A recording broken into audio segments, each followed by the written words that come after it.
Déjà, on va commencer à penser comme un Chinois parce que, en règle générale, parfois, je démarre en parlant de la culture traditionnelle et on me dit « Oh, tu sais, ce qui aurait été pas mal, ce serait que tu te présentes parce que finalement, les gens ne te connaissent pas. » Et donc, nous, en Occident, on aime bien savoir à qui on parle. C'est pour ça que je vais me présenter, je vais vous dire qui je suis, d'où je viens, etc. Mais il faut savoir qu'en Chine, donc je vais vous présenter une sorte de CV, mais il faut savoir qu'en Chine, on ne demande pas le CV des uns ou des autres. Pourquoi ? Parce que le CV des uns et des autres, un CV, ça peut se copier. Vous voyez, un diplôme. C'est pour ça que les Chinois ont une relation très distanciée au diplôme. Pourquoi ? Parce qu'un diplôme, ça se copie. Et donc, on ne demandait pas aux disciples « Quel est ton diplôme ?» Mais on disait aux disciples « Avec qui as-tu travaillé ? Dis-moi quel est ton maître. » Ce qui est tout à fait différent. Et ensuite, on s'assurait qu'effectivement, le disciple avait effectivement bien travaillé avec un tel ou un tel. Mais la notion du CV, c'est une notion déjà occidentale. Depuis l'aube des temps, le peuple chinois a observé la nature et a cherché à copier la nature, considérant que la nature elle-même était un modèle, sinon parfait, au moins performant et harmonieux.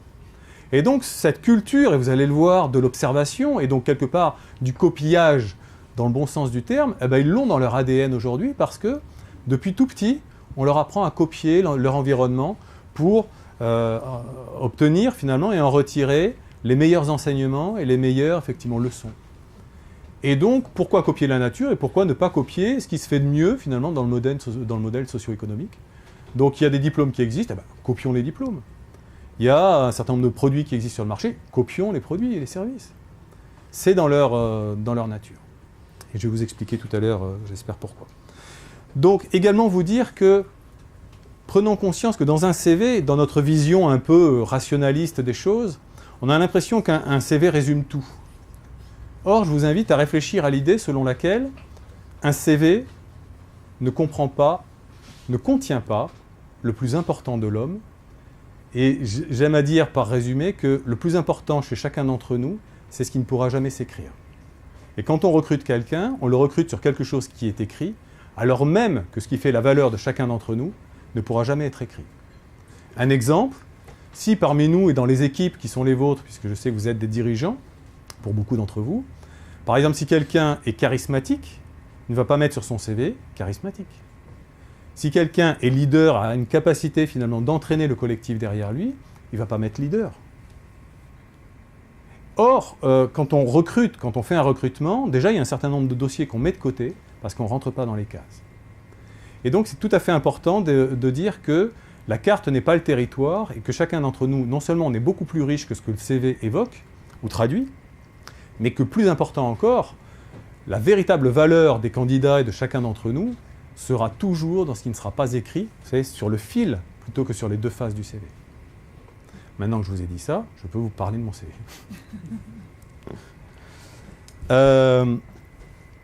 Concrètement, on ne va pas y passer 2 heures. Oui, juste un mot aussi. Je reviens sur le bébé. Les taoïstes. Dans la tradition taoïste, si vous avez des questions sur le taoïsme, j'essaierai de le traduire au fil de mon intervention. On fait dire à Lao Tse, parce que Lao Tse il est mort il y a 2500 ans, donc maintenant qu'il est mort, on peut lui faire dire ce qu'on veut, et donc il y a des choses notamment qu'il n'a jamais dites, mais c'est pas très grave, on dit que c'est Lao Tse qui l'a dit. Et elle dit notamment que le plus beau voyageur, le meilleur voyageur de la vie, sera celui qui ne laisse pas de traces. Et le plus beau voyageur, c'est celui qui ne laisse pas de traces de son passage dans la nature, par exemple. Et c'est la raison pour laquelle il y a une des vertus taoïstes qui est celle de l'humilité.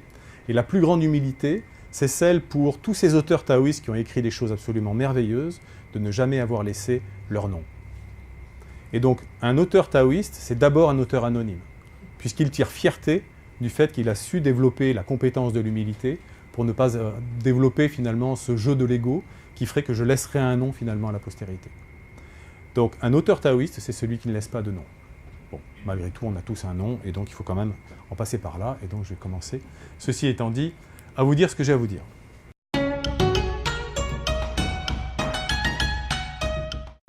Alors à votre avis, parce que vous allez travailler un petit peu cet après-midi, pourquoi à votre avis l'Occident n'aurait jamais pu inventer ça ? Je ne sais pas si j'aurai le temps de vous détailler le Taijitu. Taijitu, c'est ça, c'est le symbole du yin-yang, qu'on appelle yin-yang. On l'a vu sur tous les t-shirts du monde entier, sur toutes les plages. Pourquoi, à votre avis, l'Occident n'aurait jamais pu inventer ça ? En Occident, on est plutôt comme ça, vous voyez ? si on avait dû créer quelque chose, on aurait inventé un truc comme ça, vous voyez, avec des belles limites, du rouge, du noir.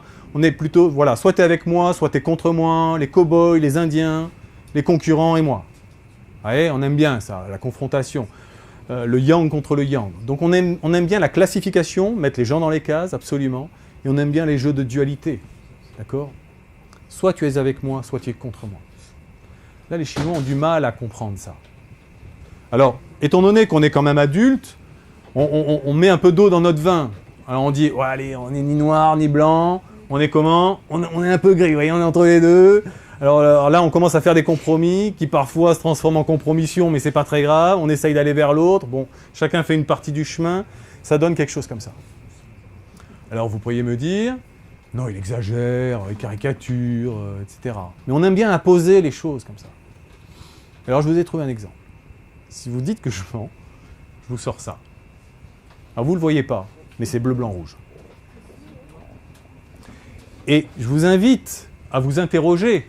Voilà, les séparations, elles sont là. Donc le tiers-état, voilà. Donc royauté, le peuple, le clergé, etc. Ça, c'est notre histoire. Et vous pourriez vous dire, oui, mais ça, c'est propre à la France, etc. Je vous invite à vous interroger sur la forme des drapeaux du monde occidental. Quasiment tout le monde a des rayures. D'accord ? La déesse raison est passée par là. Alors, je vous invite ensuite à aller en Asie et regarder la tête des drapeaux. À gauche, c'est qui ? C'est le Japon. À droite, c'est qui ? Corée du Sud. Déjà, vous vous dites, rien qu'en regardant les drapeaux des pays, on n'est pas dans le même monde. Et là où nous, on est plutôt linéaire, eux sont plutôt circulaires. Là où nous, on appose, là au contraire, eux, ils sont plutôt dans une logique d'engendrement réciproque, qu'on appelle une bipolarité. Donc déjà, quand on voit ça, on dit qu'on a du chemin à faire pour aller vers l'autre.